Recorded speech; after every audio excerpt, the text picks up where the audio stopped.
Welcome. Before I do the formal address, I have a couple of comments about Haggis and this evening. Thank you for inviting me and welcoming me. It's nice to be back in Tulsa, where I was so many years ago. The Scottish Club of Tulsa was one of my first steps in my journey in Scottish lore. Most recently, I've been elected to the board of directors of the Scottish Haggis Intervention and Treatment Enterprise. Our mission is to rescue and rehabilitate abused haggis at our treatment facility on the slopes of Ben Midlock, deep in the Highlands. We rehabilitate haggis. Many are released to the wild. Others that cannot be fully rehabilitated are adopted out to homes. Haggi are that's plural for haggis. Haggi are wee beasties indigenous to Scotland.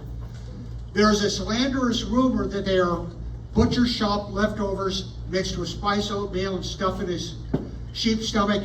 That is entirely false. Do not believe that. There are several species of haggis. If you see a picture of a haggis that has wings, that is a Hebridean haggis. They have both fur and feathers. The haggis that we're most familiar with is the Highland haggis. The Highland haggis grows about the size of a rugby ball, 12 to 18 inches. It's quite round in its hurdies or body. And the most important thing is the haggis used to be indigenous throughout Scotland. However, with the Highland clearances and the introduction of sheep, the haggis were forced to go high into the Highlands and live on the steep sides of the mountains. Up there, they adapted to their new surroundings, and one set of legs on a haggis is longer than the other, so they can run around the mountain without tumbling over. However, there are actually two variants of that. Ones with longer left legs is the Disa, or the clockwise haggis. Ones with longer right legs is the Widdershins, or anti-clockwise haggis. Now you have to remember, in Scotland, things Widdershins or anti-clockwise are unlucky. Never have a Widdershins haggis served at one of your feasts. You'll have bad luck the rest of the year. It is possible to buy a haggis and have it delivered to you. The best way to get a haggis is to go to Scotland and hunt for it yourself. Haggis have very keen sense of hearing, very keen sense of smell, and so eyesight. In fact, the haggis' sense of hearing is so fine, it can hear material rub against each other. For instance, pant legs. A successful haggis hunter must wear a kilt and wear it properly.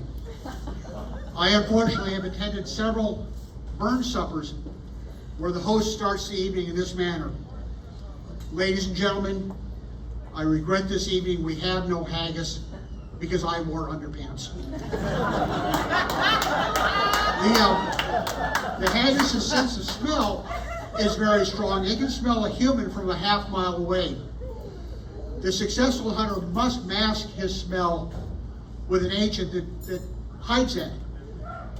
The best one is single malt whiskey. A successful haggis hunter consumes a bit of single malt before pursuing its prey.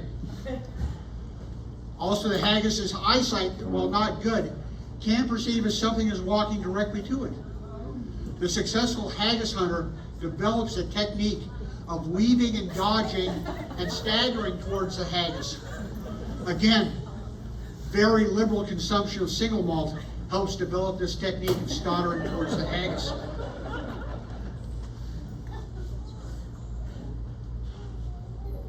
If you, on the other hand, elect to purchase a haggis, be sure that your haggis merchant is reputable. Do not let them try to sell you a Widdershins haggis nor a farm-raised haggis. The farm-raised haggises are kept in deplorable conditions in so-called haggis mills. In Scotland, well, in the United States, the ASPCA has fundraisers to protect abused animals. In Scotland, the aforementioned Scottish Haggis Intervention and Treatment Enterprise has a fundraising initiative, and we try to rescue these poor little beasties. In fact, last summer, my wife and I were in Edinburgh for a while, and we were able to foster a rescued haggis. When poor wee Fergus had been taken to the treatment facility, he was on a 24/7 IV drip of 60% single malt. By the time we had him, the little fellow was down to 3 or 4 drams a day of a 40% blend. It was a miracle. We had even started the adoption papers to adopt wee Fergus until I collect single malt whiskey. I think a few of you know that. While we were in Edinburgh, I had found a very rare 25-year-old Port Ellen that I was able to acquire. Well, one day we went out, came home, and Fergus's crate was open. Fergus was passed out in the middle of the apartment, and the bottle of single malt was empty. We learned a very expensive lesson. You cannot have a haggis in your home and collect whiskey. Again, like I said, haggis are primarily indigenous to Scotland, but they have migrated around the world sometimes. In fact, while I lived here in Oklahoma, I learned some Oklahoma history. And in the late 1880s, a Scottish immigrant, Angus McBarty, moved to Indian Territory and settled in what is now McIntosh County. A wee haglet had snuck into Angus's kit when he was leaving Scotland and made the journey with him. And on St. Andrew's Day, 1885, this haglet was now mature, and that's the start of their mating season. So he left Angus and went out to find a mate.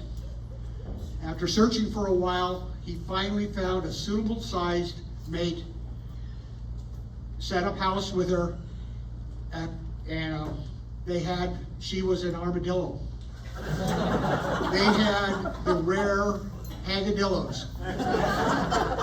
An armor plated, a beastie that is armor plated, but the armor is red and brown like the haggis color. If you're fortunate enough to catch a haggadillo, you'll have haggis on the half shell. And with that, I'll start the proper address. Therefore, your honest, sonsy face, great chieftain of the pudding race, upon them all, you take your place, page, tribe of fame. Weel worthy are you, O grace, as laying my arm. The groaning trencher there you fill, your hurries, like a distant hill. Your pin would help to mend a mill in time of need, and through your pores the dew distills.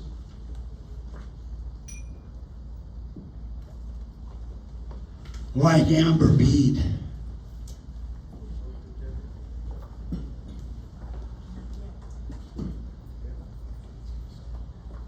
His knife see rustic labor die, and cut you upward.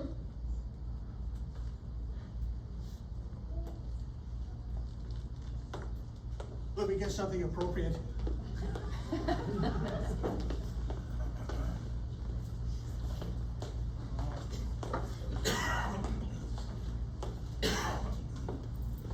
His knife see rustic labor die, and cut you up with ready sleight.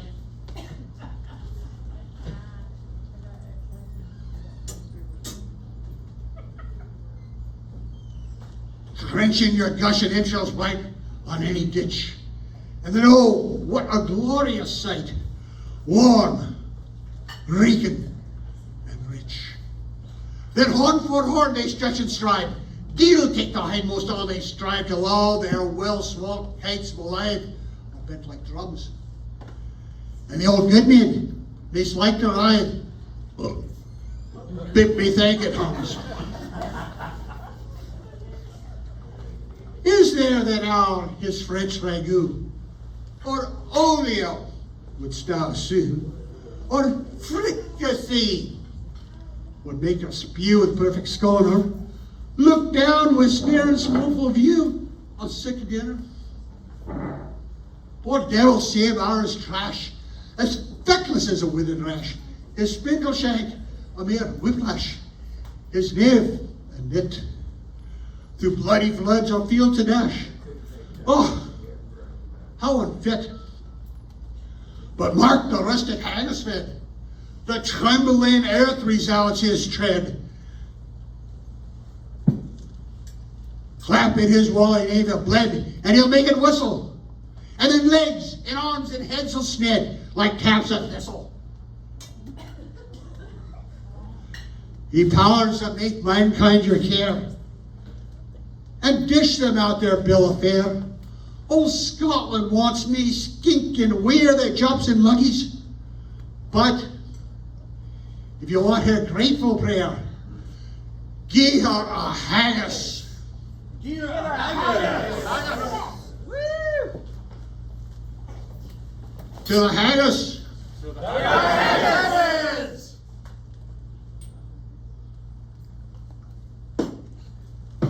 Where's your cannons? Return your cannons. Thank you. Enjoy your haggis.